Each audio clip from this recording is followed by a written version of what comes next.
husband said he was leaving on a business trip. 2 hours later, I saw his car parked outside a cafe 2 miles from our house. I stopped the car without even realizing I had pulled over. My hands were tight on the steering wheel. It was his car.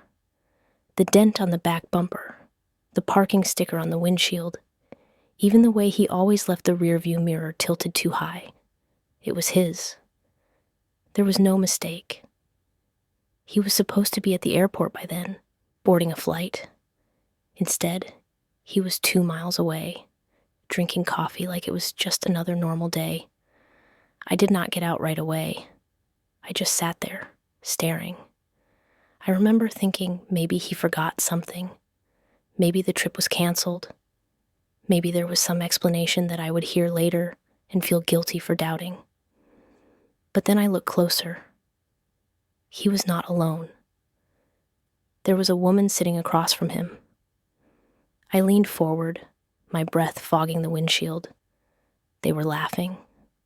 His head tilted in that way it only did when he felt completely at ease.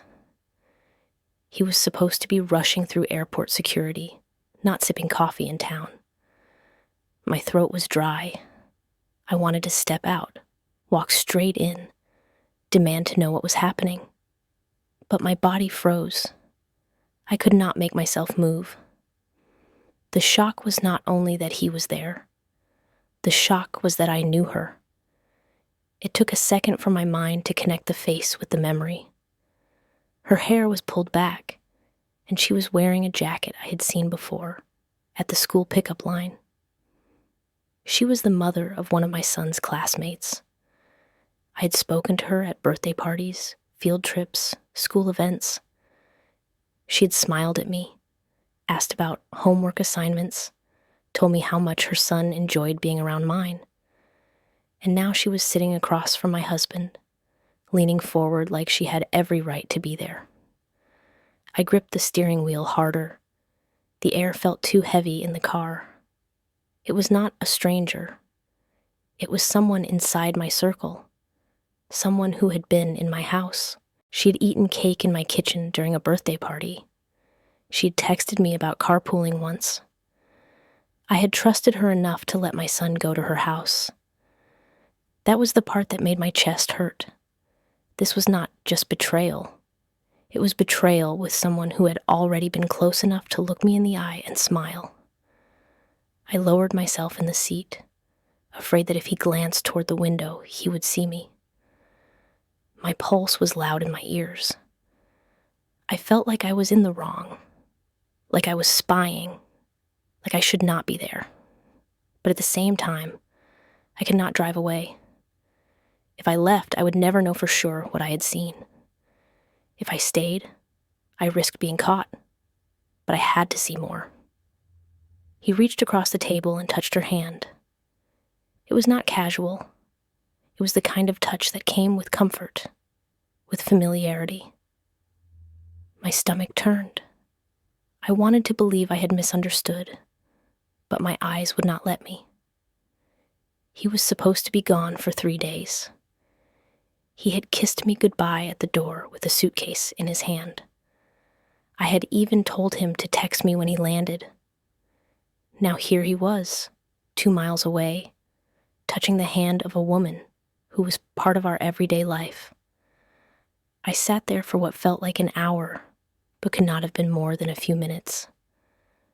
My phone was on the passenger seat. I thought about calling him right then, asking where he was, listening to whatever lie he would give me. But I could not move. My fingers would not pick up the phone. I just watched, numb as he leaned back and laughed at something she said. I thought of our son. I thought of the times he had asked me if he could stay overnight at her house. My husband had encouraged it, saying it was good for him to have friends. Now I wondered if every yes I gave had been an opening for them. The thought made me sick. I had been the one sending him off with a backpack, trusting that everything was normal, while this was happening behind my back. At one point, she looked toward the window. I ducked my head quickly, heart racing, convinced she had seen me. But she turned back to him, smiling again, and I realized they were so wrapped up in each other, they probably would not notice a fire alarm going off. I stayed until he stood up. He took his jacket, adjusted the strap on his suitcase, the same suitcase he had wheeled out of our house that morning. He leaned down and kissed her on the cheek. My stomach clenched. He walked her to the door like a man who had no reason to hide. They looked like a couple leaving after a casual brunch, not like two people sneaking around. When they stepped out, I slid down in my seat so far my chin almost touched my chest. They walked right past my car. I could hear his voice, low and easy, the same tone he used with me when he wanted to reassure me about something. She laughed again. He opened her car door for her. My hands were shaking so badly I thought the keys in the ignition would rattle. She drove away first. He stood there, watching her leave, before heading back into the cafe. I thought maybe he had forgotten something. But when I looked again, he was just sitting back down, scrolling on his phone, like he had all the time in the world.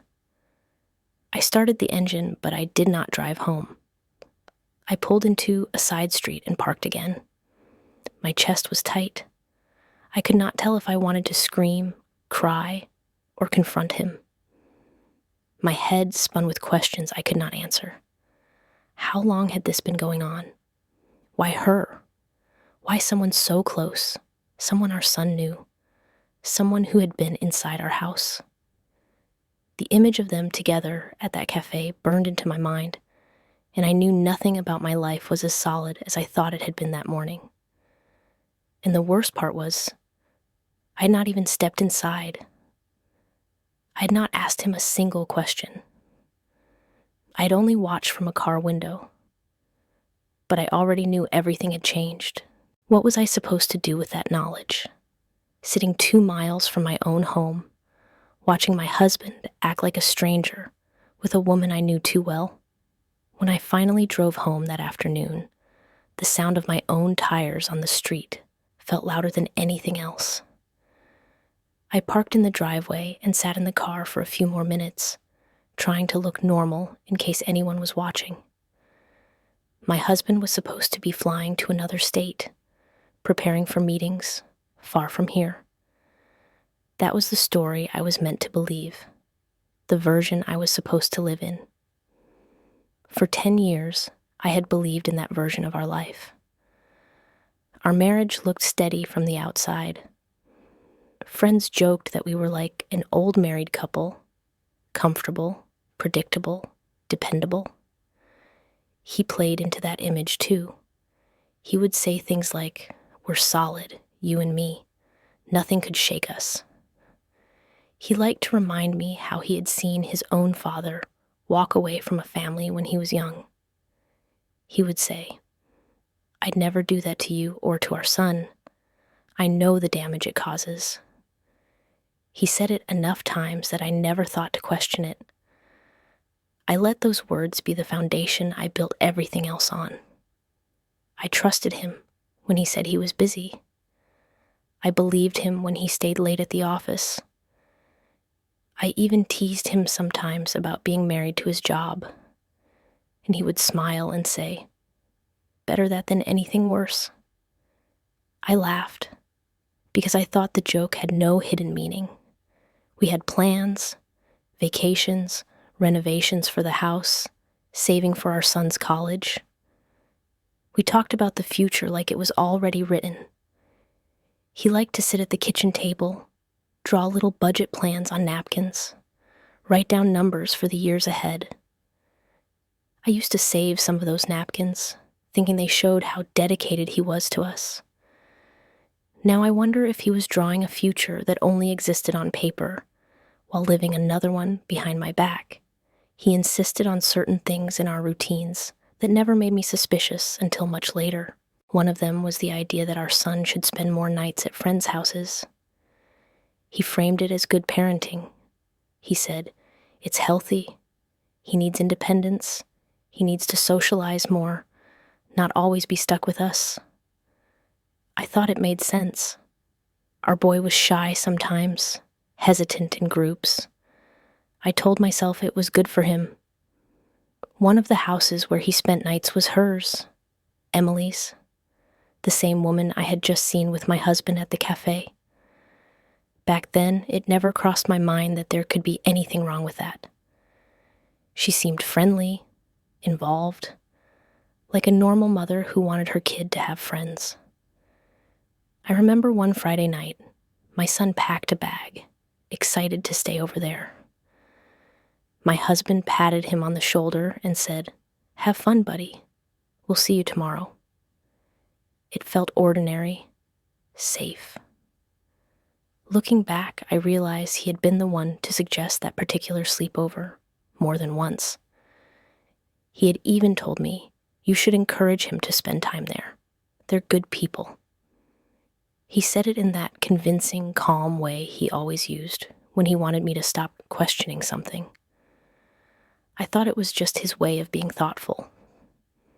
Now I hear those same words in my head, and they sound different. At the time, there were no cracks visible. He made sure of that. We had dinners together, family outings, weekends where everything looked fine. He laughed with our son, asked about his day, helped with homework. To me, it looked like a man who was exactly where he wanted to be. And maybe that was why I never paid attention to the subtle changes. There were small things that should have caught my attention. The way he always kept his phone close. The way he deflected certain questions about his schedule. But I buried those thoughts before they grew into suspicions. I told myself, "You're being unfair. He's working hard. He's providing. He's not like those men who cheat." He had made me believe that so deeply that I refused to even entertain another possibility. I remembered one night, a few months before that cafe, when we were watching television together. Out of nowhere, he said, "I never want us to end up like my parents. I know what it felt like when my dad left." His voice had a weight to it, like he needed me to hear it. I took his hand and told him, "You don't have to worry. We're not them." He squeezed my hand back. I see now how calculated that moment might have been, how it served as reassurance for me at a time when I should have been asking questions. Even in bed, the distance started so gradually I explained it away.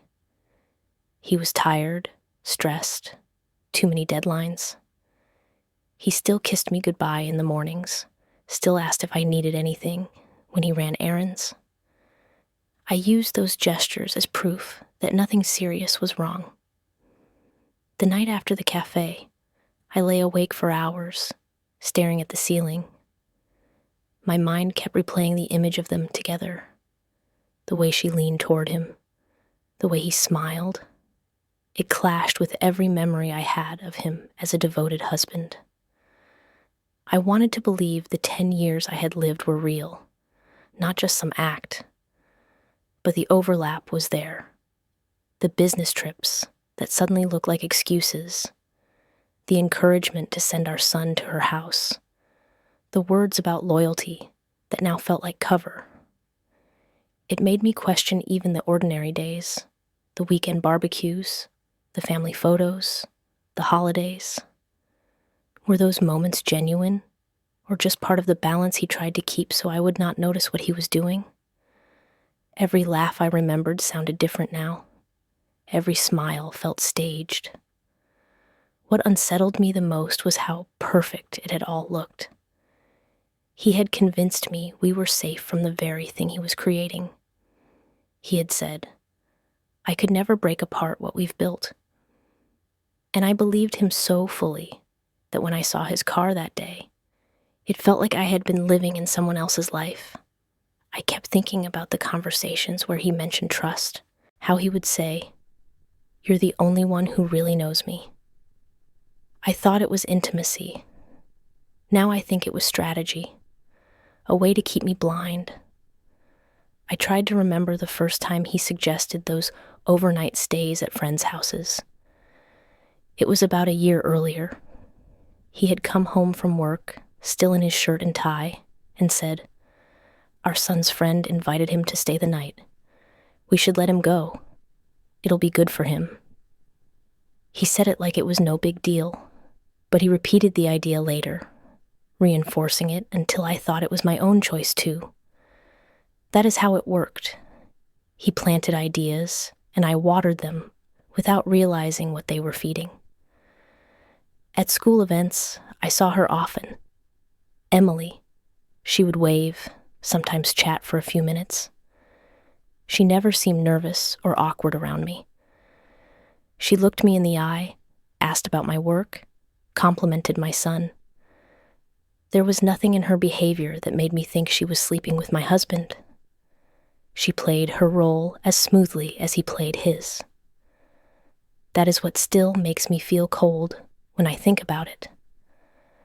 I had no defense, because I did not even know there was a game being played. 10 years of marriage had been the story I lived in. 10 years of routines, of small comforts, of stability.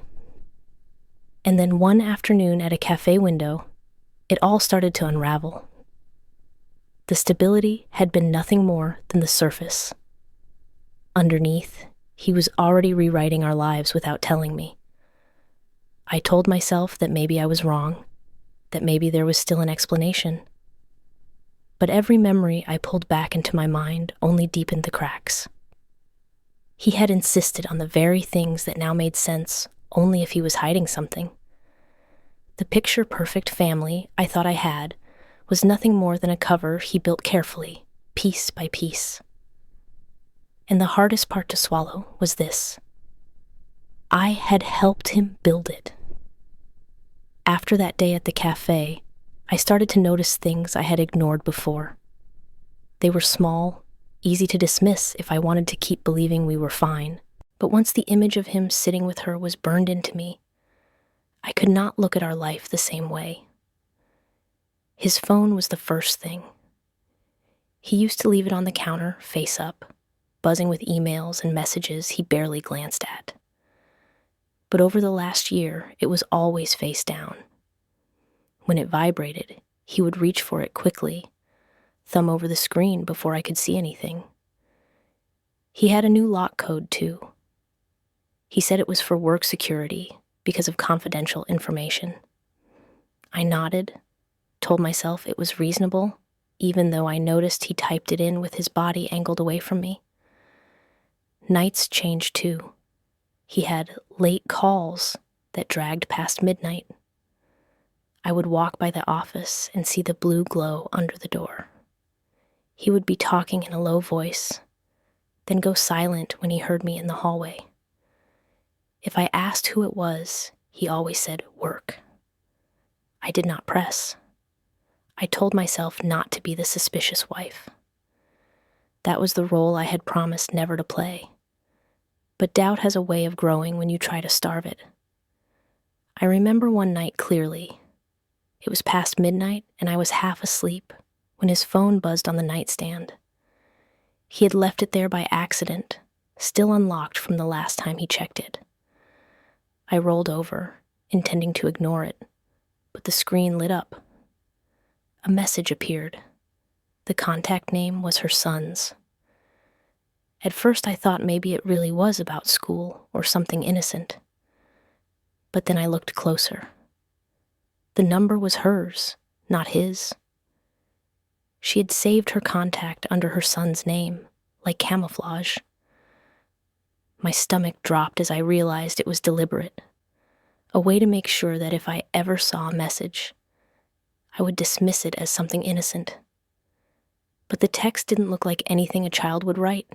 It said, "When are you coming again?" My chest tightened. I stared at those words, reading them over and over. It wasn't playful. It wasn't about a play date or homework. It sounded like someone waiting for him, and the name attached to it made it worse. It wasn't her directly. It was through her son's phone. That made it more deliberate, like they had found a way to hide behind his name. When he came back into the room, I pretended to be asleep, my breathing slow, my body still. I heard him pick up the phone, pause for a second, then slip into the bathroom. The door clicked shut, and I knew he was replying. I lay there in the dark, staring at the ceiling, my heart racing. Every sound of the water running, every movement behind that door felt like proof. But I said nothing. In the morning, he acted normal. He made coffee, kissed my cheek, asked if I needed him to pick up groceries. I watched him, wondering how many of our mornings had been built on lies. After that, I started to notice patterns. He would get text notifications at odd hours, and his expression would change. A small smile, a glance he tried to hide. He said it was just work stress relief, that his team sent late-night jokes to keep themselves awake. I laughed along, though inside I was remembering the message I had seen. One evening, when he was in the shower, his phone buzzed again. I reached for it, but it was locked. The code, once something I never cared about, now stood like a wall between us. I sat there, holding it, debating whether to try to guess. But I didn't. I put it back where it was and told myself I would wait, that eventually he would slip. I started watching him more closely, the way he checked his phone during dinner, the way he excused himself to make a quick call in the garage. Each time I built another brick in the wall of suspicion I was constructing in my head. And still, I said nothing. I smiled, I asked about his day, I kept the routine. But inside I was cataloging every detail. There were nights when I convinced myself I was imagining it, that I was being paranoid because of that one scene at the cafe. But then another small detail would appear, and the doubt would come back stronger, like the time he told me he was exhausted from back-to-back meetings, but his shirt smelled faintly of a perfume I didn't wear. Or when he said he had fallen asleep on the couch at work, but his hair was damp, like he had just showered somewhere else. I carried all of it quietly, waiting. I thought maybe if I had enough pieces, I could finally confront him without him twisting it back on me. But until then, I stayed silent. The hardest part was watching our son. He still adored his father, still looked forward to the weekends they spent together. He didn't see the way his father's eyes lit up when certain notifications came in, or the way his voice dropped when he said he had to take a call. To him, nothing had changed, and I couldn't bring myself to show him otherwise. Every night after my husband fell asleep, I would lie awake, staring at the dark room, the faint outline of his body next to me. I thought about the message, about the hand-holding at the cafe, about the stories he had told me about loyalty and family. It all circled in my head until I was exhausted. One night, as he slept beside me, I whispered to myself, "When are you coming again?" The words sounded wrong in my mouth, but I needed to hear them out loud, to remind myself that I hadn't imagined it, that it was real, that I had seen it with my own eyes. And the more I thought about it, the more I wondered, how many other messages were there? How many late-night calls? How many lies had I already swallowed without knowing? I didn't have the answers yet, but I knew the truth was no longer far away. After the message that night, I realized I could not rely on instinct alone. I needed proof, something undeniable, something he could not twist into another excuse. I started with his work. He often spoke about trips, meetings in different states, long days filled with clients. I had always taken his word for it. But now, I wanted details. I waited until he left his laptop open one evening. He had gone to take a shower, and I sat down at the desk, my hands trembling. His work calendar was still on the screen. I expected to see the trips lined up, flights scheduled, client meetings, but the dates were sparse, only a few official entries. When I compared them with the times he claimed to be away, they didn't match. Some trips he told me lasted 3 days were not on the calendar at all. Others were listed for only 1 day when he said he would be gone longer. I told myself it could be an error. Maybe he didn't update his calendar. But the more I checked, the more gaps I saw. The pieces weren't fitting together. I went further. I opened his expense reports, the ones he sometimes left on the printer. He had been reimbursed for hotels and meals in other cities, but the dates didn't align with when he claimed to be gone. It was subtle, but it was there. One report showed a dinner in Chicago on a Monday, but he had told me he was away until Wednesday. Where was he the other 2 days? The pattern repeated. Trips that stretched longer in his stories than on paper. Nights when he said he was sleeping in a hotel, but the receipts showed only 1 night charged. My chest tightened as I realized he was blending truth with lies. He had been traveling for work, but not in the way he told me. The worst moment came when I checked social media. I had avoided looking at her profile after the cafe, afraid of what I might find. But one evening, I typed her name into the search bar. Her photos were mostly of her son, school events, family gatherings, and then I saw one that froze me. It was her son's birthday. A group of kids gathered around a cake, balloons in the background. Parents stood in the kitchen, smiling, and there, in the corner of the photo, blurred but unmistakable, was my husband. He was standing near the doorway, holding a drink, half turned toward someone out of frame. I stared at it until my eyes hurt. The date on the post was the same weekend he had told me he was in Chicago for a 3-day trip. He had kissed me goodbye, suitcase in hand, saying he would text when he landed. And there he was, in her house, at her son's birthday party. I scrolled through the comments. People wished her son a happy birthday, complimented the decorations. No one mentioned him in the background.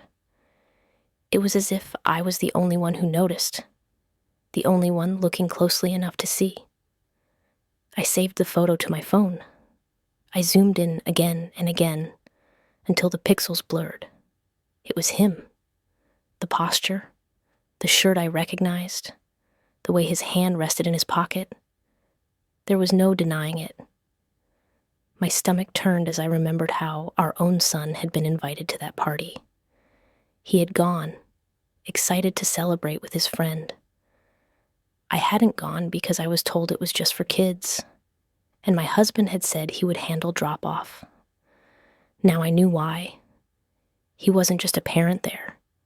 He was already part of their circle in a way I hadn't understood. I thought about confronting him with the photo right then, but I hesitated. I knew he would deny it, say it was a coincidence, claim he stopped by quickly. I wanted more than a blurry image. I wanted the full picture. So I stayed quiet. I went back to scrolling through her profile, looking at every post, every background face. I found him again, weeks later, in another photo. A school fundraiser, parents lined up at a table. He was there, standing close behind her, almost out of frame. I had been at that event too, but in a different room. Somehow, I hadn't seen them together. Or maybe I had, and I just didn't process it. The more I searched, the more it felt like they weren't even careful. They didn't have to be.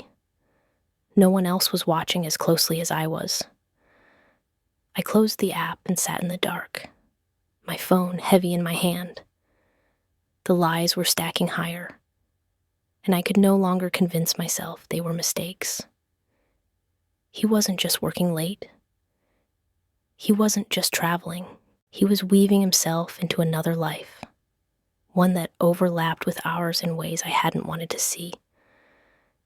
That night, when he came home, I watched him as he put his bag down, loosened his tie, kissed our son on the head. He looked the same as always, but now every gesture felt like an act. He asked how my day was, and I told him it was fine. Inside, I was screaming. I wanted to throw the photo in his face, demand the truth. But instead, I nodded, smiled, and let him believe I was still blind. Because now I knew. The trips weren't real. The stories didn't match. The photo was proof. And the question that haunted me as I lay awake again that night was simple. If he could stand in her kitchen, smiling at her son's birthday, while I sat at home believing he was miles away, what else had he done that I hadn't seen yet? After I saw that photo from her son's birthday, something in me shifted. I stopped looking for ways to deny what I already knew, but I also didn't confront him. Not yet. I realized if I exploded too soon, he would find a way to explain it away, to turn it back on me. I needed to understand the full scope of what was happening. So I stayed silent. Around him, I kept my face calm, my words even. I laughed when I was supposed to, nodded when he talked about work, kissed him goodnight. But behind that quiet, I was watching, listening, counting every inconsistency. It felt like living with a stranger while pretending nothing was wrong. He thought he was playing a game, keeping two lives running in parallel, switching between them without leaving evidence. What he didn't realize was that I had started my own game. I was no longer his wife in the dark. I was the shadow in the room, tracking everything he tried to hide. The money was where I turned next. Work calendars and receipts had shown me the cracks in his story, but I wanted to see if his actions left another trail. I opened our joint bank account one evening while he was out. The balances were normal, bills paid, savings intact. At first glance, nothing unusual. But when I dug deeper, I saw the transfers.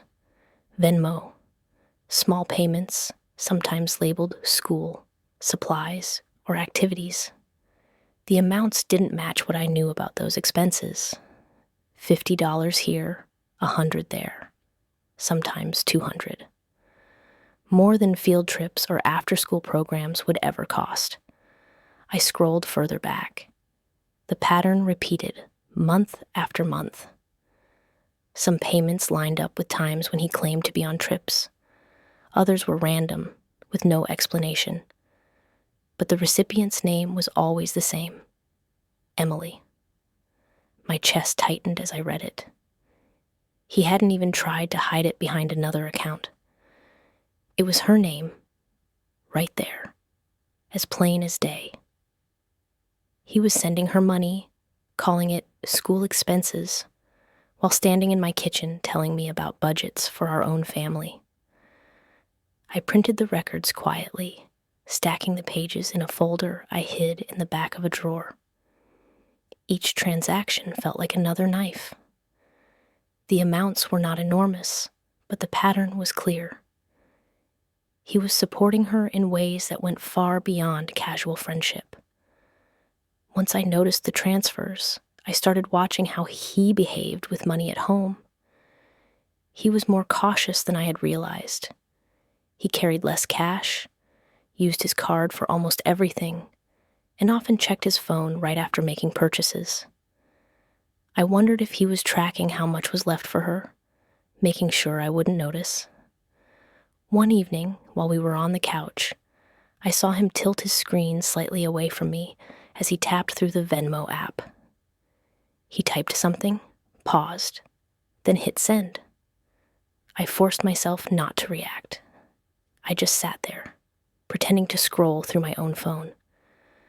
A few seconds later, he locked his screen and smiled at me like nothing had happened. It was surreal.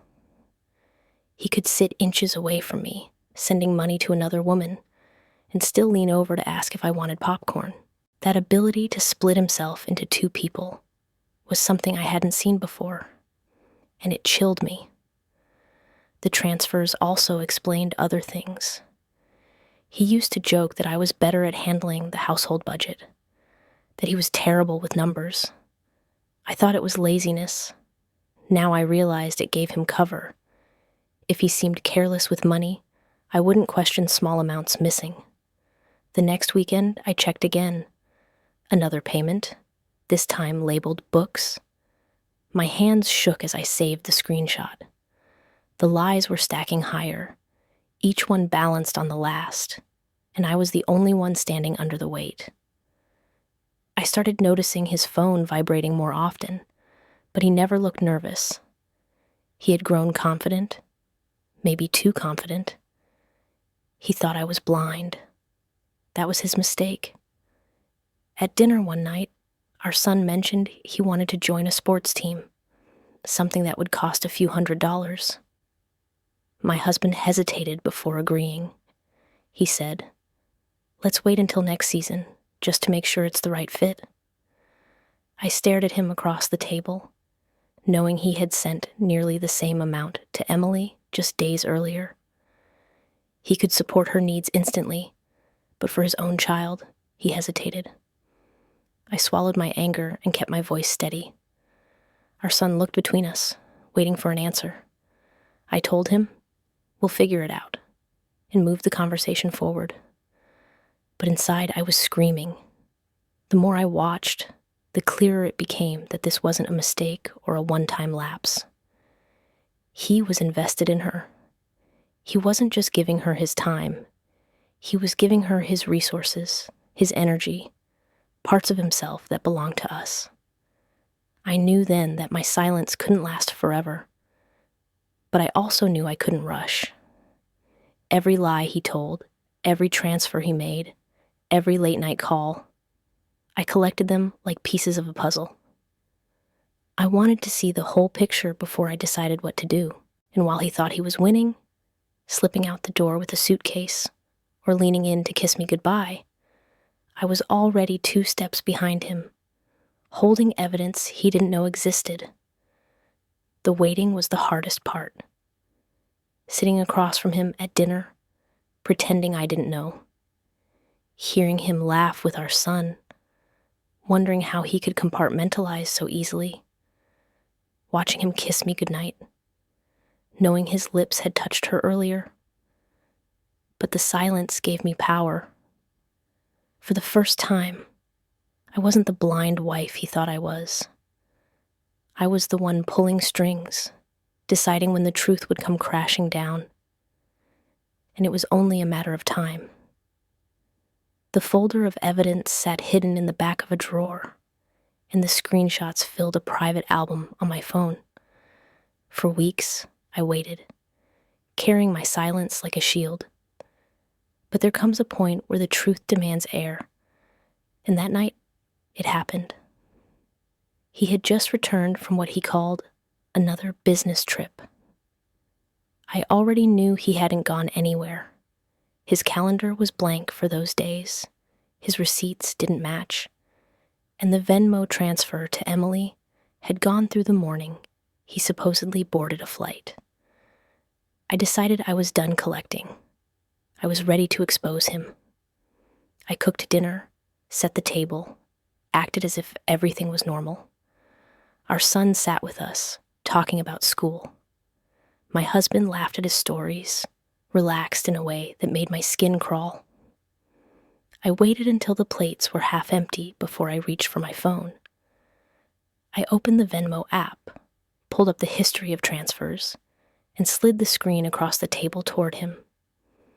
My hand didn't shake. His eyes flicked down, then back up at me.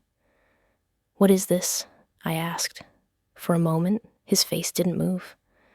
Then he put down his fork and forced a smile. "It's nothing. Just school expenses, helping out with activities." I kept my voice even. Activities that cost hundreds of dollars every month? He shifted in his chair, reaching for the phone, but I didn't let him take it. Our son was quiet, looking between us, sensing the tension. I was about to press him harder when the house phone rang. He froze. We never got calls on that line anymore. Everything came through our cells. He hesitated, then gestured for our son to answer. Our boy picked it up, cheerful, saying hello. He frowned, then handed the phone toward his father. "It's Emily," he said. "She wants to know if you're still coming to help with her car." My husband's face went pale. His hand froze halfway to the receiver. Our son tilted his head, confused, watching us both. I reached over and gently took the phone. My voice was calm when I spoke into it. "Emily, this is his wife. Why are you calling here?" Silence crackled for a second on the line. Then her voice came, hesitant, caught off guard. I just wanted to remind him. He said he'd stop by. Sorry to bother." I thanked her, hung up, and set the receiver down carefully. My hands were steady, but inside my chest was burning. Our son looked at me, confused, waiting for me to explain. My husband tried to cover. "It's nothing. She must have misunderstood. People exaggerate." I turned to him slowly. Our son didn't misunderstand a single word, and neither did I. His mouth opened, then closed. He didn't speak. The weight of the moment pressed against him, and for once, there was no easy lie ready.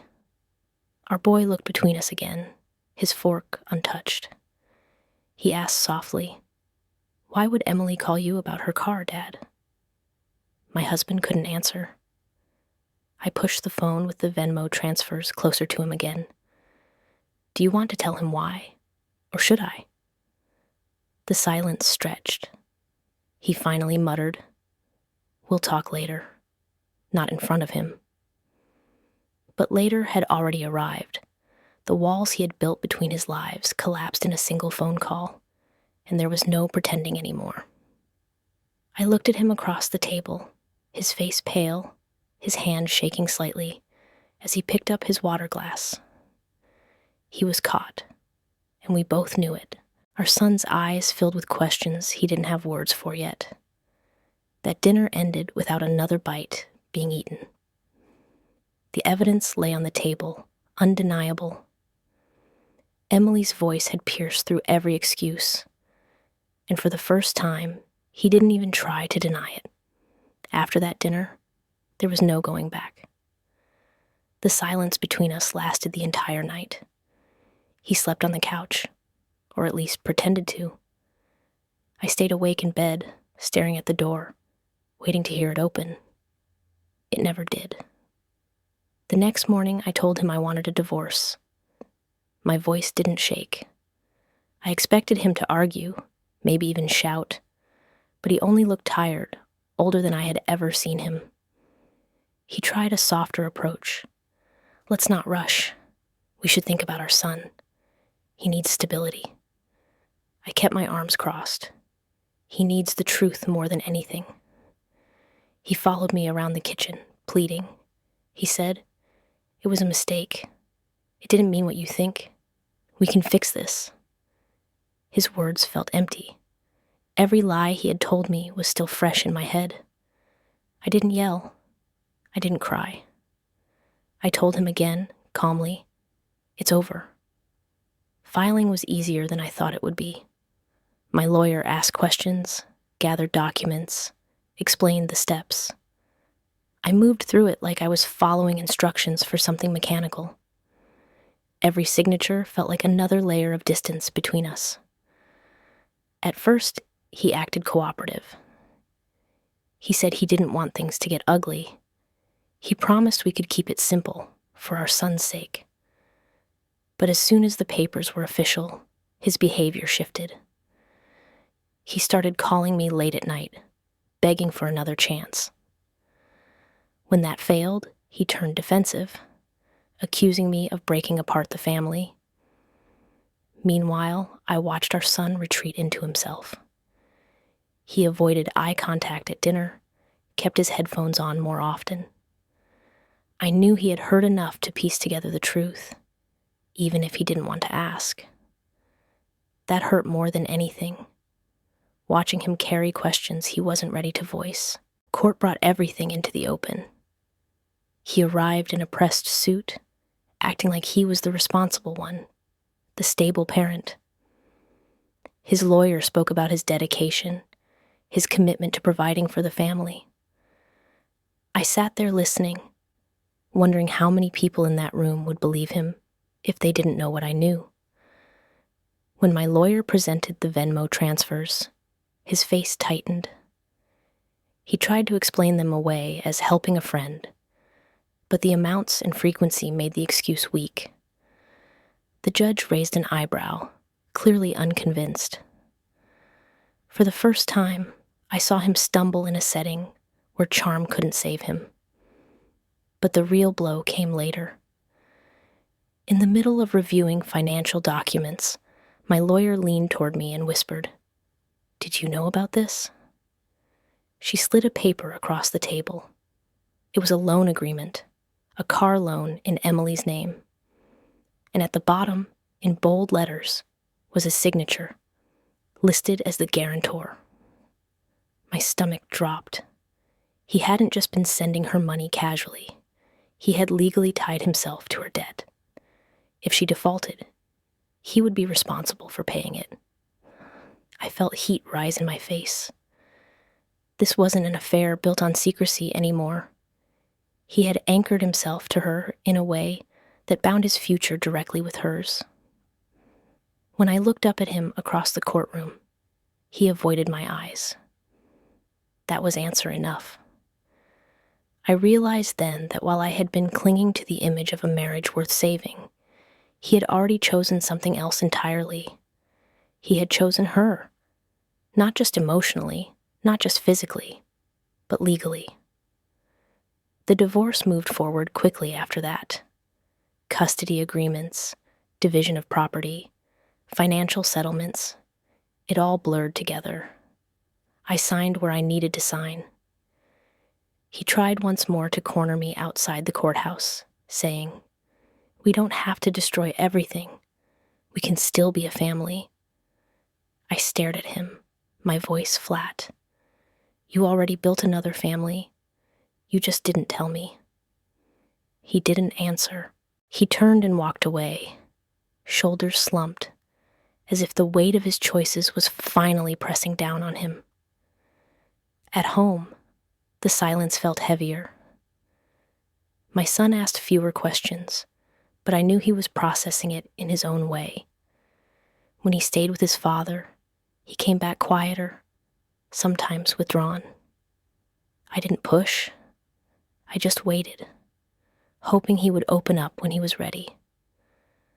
What lingered in my mind wasn't just the betrayal. It was the permanence of that signature on her loan.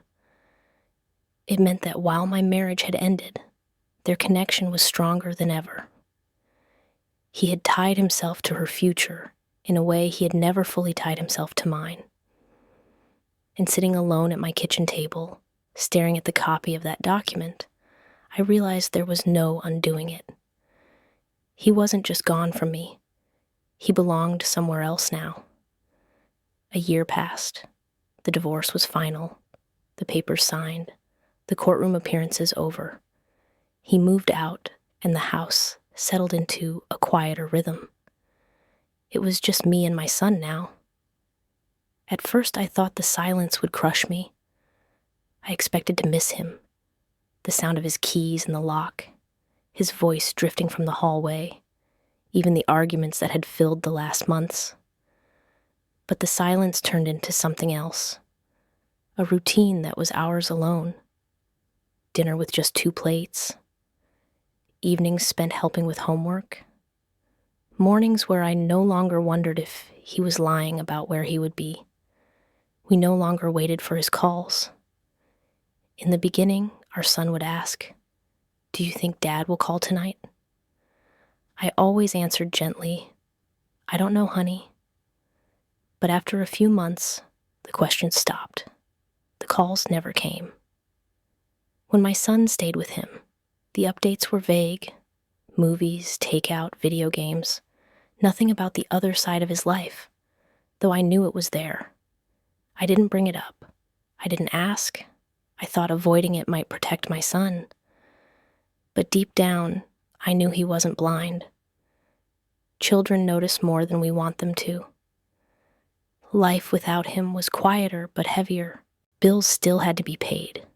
Chores piled up. There was no second set of hands to help with late-night fevers or school projects.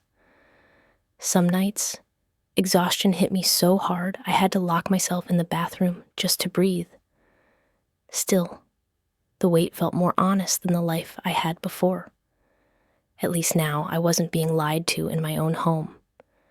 Then one evening, almost exactly a year after I'd filed for divorce, my son's phone buzzed while he was sitting on the couch.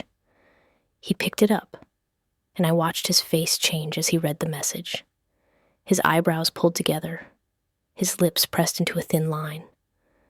"What is it?" I asked. He hesitated, then turned the screen toward me. It was a message from Josh, Emily's son. The text was short, almost casual, but it landed like a stone in my chest. "Your dad had dinner with us tonight. Weird that you weren't here." I stared at the words, unable to breathe for a moment. My son looked at me, searching my face for an explanation. He didn't speak, but his eyes asked the question he didn't want to say out loud. Why was his father eating dinner with them instead of with him? I took the phone, read the message again, then set it down slowly on the table. I didn't know what to tell him. Every answer I could think of would only hurt him more. He sat quietly, his shoulders tense, his gaze fixed on the floor. I could see the weight pressing on him, the confusion turning into something harder. I wanted to reach for him, to tell him it wasn't his fault, to remind him that none of this was about him. But I also knew he needed space. He needed time to process the truth in his own way, just like I had. That night, after he went to bed, I sat alone at the kitchen table, staring at the glow of my phone. The words replayed in my head. Your dad had dinner with us tonight. It wasn't a surprise. I had always known he stayed connected to her. The court documents had shown me as much. But seeing it written from the perspective of her child, spoken so casually, like it was normal, that was something different. It meant my son was being dragged into their world, even if only through a single text. It meant the lines between their family and ours were still tangled, no matter how hard I had tried to separate them. I thought about the nights we had spent waiting for his calls that never came. And all the while, he had been sitting at another table, with another family, eating dinner as if nothing was wrong. I didn't cry.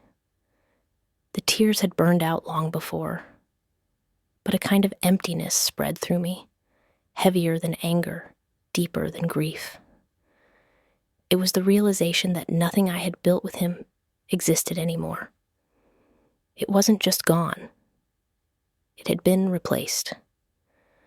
When I checked on my son before bed, he was lying on his side, facing the wall.